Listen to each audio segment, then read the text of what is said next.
How to set AG auto clicker accessibility button. Now here, first thing to do is to go to your setting like this, minimize. Here, go to your settings here, search it here. As you can see now, click on your settings.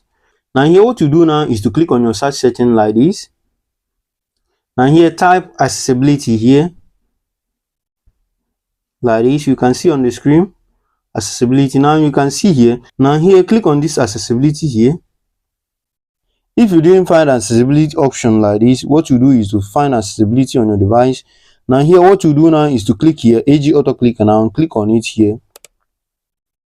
Now what you do now here is to here, make sure this toggle is on. Make sure it's on like this.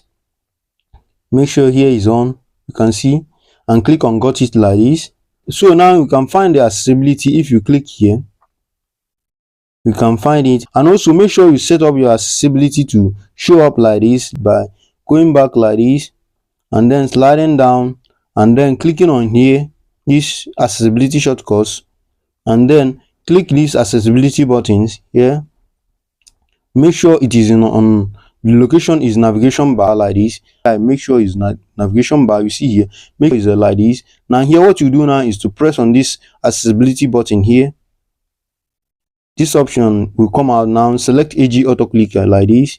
You see, but know that this feature is still work in progress. I just do this tutorial in order to give you updates. So if you found this video helpful, like, subscribe and click on the bell icon for more helpful tech tutorial. And if you have any question, leave it on the comment section. I will do so to reply you. Now see you on the next video. Peace.